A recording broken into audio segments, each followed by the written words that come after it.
लाओबाई ने आईने पर पड़ा काला कपड़ा एक झटके में खींचकर हटा दिया ताकि शियाओ में खुद को ठीक से देख सके। शियाओ में कांपते हुए आगे झुकी और देखा, तब उसे पता चला कि उसके शरीर पर कोई रंगत ही नहीं है। शियाओ में यकीन नहीं कर पा रही थी, वो एक सफेद कागज की तरह बिल्कुल फीकी पड़ चुकी थी। शियाओ में तुरंत निराशा में डूब गई। वो धीरे धीरे लाओबाई की बातों पर विश्वास करने लगी, शायद वो सच में मर चुकी है। लाओबाई अभी खुश होने ही वाला था कि उसने पड़ोसी के घर के एक लड़के को देखा जिसने अभी अभी इस अजीब दृश्य को देख लिया था। लड़के ने एक नजर में शियाओ में को पहचान लिया क्योंकि शियाओ में उसकी शिक्षिका थी, लेकिन लाओबाई ने इसकी परवाह नहीं की। उसे लगा कि बच्चे की बात पर कोई विश्वास नहीं करेगा। उसी समय शियाओ में ने अचानक एक लंबी सांस ली। लाओबाई तुरंत घबरा गया और जल्दी से सफेद कपड़े से धुंध को पोंछ दिया। उसके बाद से जो शियाओ में वास्तव में मरी नहीं थी, उसने खुद को एक लाश मान लिया। हालांकि अभी की धुंध हमें बताती है कि शियाओ में सच में एक जीवित इंसान थी, पर उसे खुद इसका एहसास नहीं हुआ। अगले दिन एक मोटा पुलिस अधिकारी शमशान गृह पहुंचा, लेकिन वो शियाओ में को ढूंढने नहीं आया था बल्कि अपने भाई से मिलने आया था। जब वो और लाओबाई बात कर रहे थे तभी शियाओ में का सिर अचानक थोड़ा हिल गया। पुलिस होने के नाते उस मोटे आदमी ने तुरंत कुछ गड़बड़ महसूस की, लेकिन लाओबाई को शक न हो इसलिए उसने कहा कि वो अपने भाई के साथ 2 मिनट अकेले रहना चाहता है।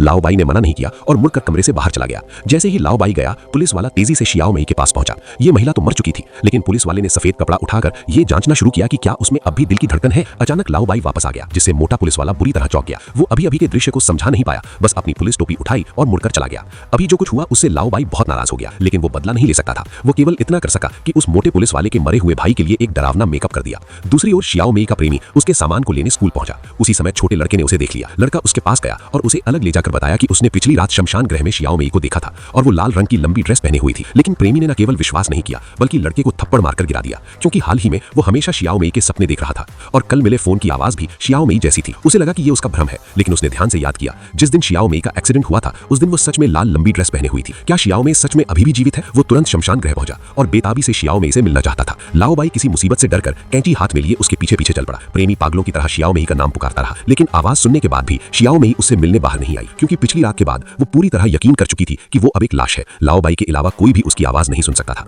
जब शियाओ में बाहर नहीं आई तो प्रेमी बहुत चिंतित हो गया। वो मुड़कर पुलिस स्टेशन गया और अपने पुलिस मित्र से मदद मांगी, लेकिन उसके मित्र ने सोचा कि वो दुख के कारण ऐसी अजीब कल्पना कर रहा है। फिर उसने शियाओ में का मृत्यु प्रमाण पत्र निकाल कर दिखाया, लेकिन प्रेमी ने देखा कि उस प्रमाण पत्र में कई संदेहास्पद बातें थीं। उस समय के फोरेंसिक डॉक्टर ने शव को देखा ही नहीं था। उसे लगा कि शियाओ में को कोई दवा इंजेक्ट की गई थी जिसकी वजह से उसे मृत घोषित कर दिया गया। पास खड़े एक पुलिसकर्मी ने यह सुनकर याद किया कि सच में एक ऐसी दवा होती है जो इंसान की दिल की धड़कन को थोड़ी देर के लिए रोक सकती है। जब मित्र आधा विश्वास और आधा संदेह में था, तभी पास खड़ा मोटा पुलिस वाला बोल पड़ा। उसने कहा कि वो सुबह ही वहां गया था और उसने पुष्टि कर ली थी कि शियाओ में सच में मर चुकी है। अब प्रेमी पूरी तरह निराश हो गया। अंतिम संस्कार के दिन लाओबाई ने शियाओ में को बड़े ध्यान से सजाया। उसने शियाओ में से पूछा कि क्या उसकी कोई आखिरी इच्छा है। शियाओ में इस दुनिया को आखिरी बार देखना चाहती थी, लेकिन जब लाओबाई उसे बाहर तक ले गया तो शियाओ में बाहर जाने की हिम्मत नहीं कर सकी। लाओबाई ने उससे कहा कि यह मनुष्य की प्रकृति है, मरने से पहले मृत्यु से डरना और मरने के बाद जीने से डरना।